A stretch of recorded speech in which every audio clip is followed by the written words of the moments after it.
تخيلتي باللي إمبراطورية المافيا الإيطالية اللي كترحب العالم وعندها قانون الصمت المقدس الأوميرتا اللي مستحيل يتهرس غادي تريب على يد واحد من أكبر الزعماء ديالها؟ هاد القصة ماشي سيناريو ديال فيلم من أفلام هوليود، هذه قصة حقيقية ديال توماسو بوشيتا، الراجل اللي لقبوه بزعيم العالمين، واللي بسبب اعتراف واحد منه صيفط المئات من أصدقاء الأمس ووحوش المافيا وراء القضبان وزلزل إيطاليا كاملة. كيفاش هاد الزعيم تحول من أكبر مجرم لأكبر خائن في تاريخ الكوزا نوسترا؟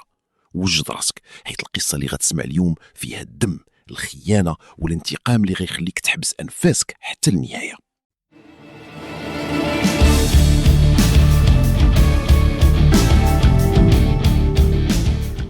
تولد توماسو بوشيتا عام 1928 في مدينة باليرمو بجزيرة صقلية الإيطالية. كبر في واحد العائلة فقيرة بزاف، وكان هو أصغر واحد في 17 دري. بحكم الفقر والبيئة اللي كبر فيها، الشارع هو اللي رباه. توماسو كان ذكي كاريزمي وعنده شخصية قوية، وهذا الشيء اللي خلاه يلفت انتباه المافيا. وفي عام 1945 وهو باقي شاب صغير دخل رسميا للكوزا نوسترا. بوشيتا بدا صغير في تهريب السجائر، ولكن دغيا بين على حنكته وكبرت المكانة ديالو حتى ولا من أهم الناس اللي كينظموا شبكات تهريب المخدرات الهيروين. مع الوقت توماسو ولا عنده أعداء، والشرطة حتى هي بدات كتزير عليه. هادشي خلاه يهرب من إيطاليا ويمشي لأمريكا ومن بعد للبرازيل. تما بوشيتا دار إمبراطورية ديالو وتزوج وعاش حياة الأثرياء. بحكم أنه كان كيسير أعمال المافيا بين أوروبا وأمريكا الجنوبية وأمريكا الشمالية، تسمى بزعيم العالمين. في أواخر السبعينات وبداية الثمانينات المافيا الصقلية غتعرف واحد الانقلاب دموي. واحد العصابة شرسة من منطقة كورليوني بقيادة السفاح توتورينا قررت تسيطر على كل شيء، وما كانت كتعرف لا قوانين المافيا القديمة لا شرف لا والو. توتورينا بدا كيصفي كاع الحلفاء ديال بوشيتا في إيطاليا، والمصيبة الكبيرة هي أنه ما بقاش كيقتل غير رجال المافيا، بل بدا كيقتل عائلاتهم. رينا أمر بقتل جوج من ولاد بوشيتا، خوه نسيبو وولد خوه.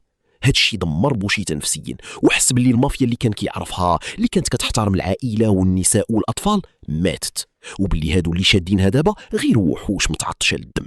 في عام 1983 البوليس في البرازيل قدروا يشدوا بوشيتا وتم التسليم ديالو لإيطاليا.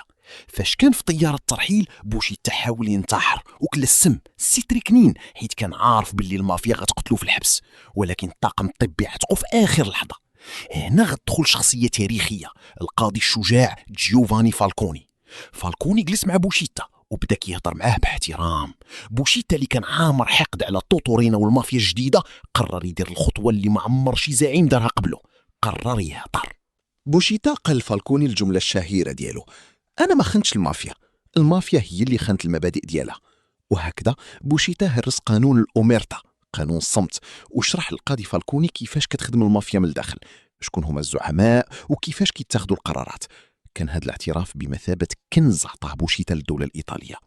بفضل المعلومات الذهبية ديال توماسو بوشيتا، إيطاليا نظمت أكبر محاكمة في تاريخ المافيا عام 1986 اللي تسمات بماكسي ترايل. بنوا محكمة عبارة عن قبو مضاد للانفجارات، وجابوا المئات من أعضاء المافيا في أقفاص حديدية. بوشيتا جلس وراء زجاج مضاد للرصاص وبدا كيشير بصبعو لصحابو القدام وكيفضح الجرائم ديالهم واحد بواحد. بفضل هذه الشهادة تمت إدانة أكثر من 340 عضو من المافيا وتحكموا بمئات السنين ديال الحبس، وهذا الشيء كان أكبر ضربة تلقتها المافيا في التاريخ ديالها. من بعد المحاكمة بوشيتا عاش متخفي في الولايات المتحدة الأمريكية تحت برنامج حماية الشهود. دار عمليات تجميل باش يبدل الملامح ديالو وعاش حياة سرية بعيد على الأنظار. على عكس أغلب زعماء المافيا اللي كيموتوا مقتولين بالقرطاسة ولا كيموتوا في الحبسات، توماسو بوشيتا توفى عام 2000 بمرض السرطان وهو ناعس في سريره في فلوريدا وهو في عمر 71 عام. مات وخلى وراه قصة أسطورية ديال راجل عاش كملك في عالم الجريمة واختار يريب هذا العالم على ريوس صحابه انتقاما لعائلته.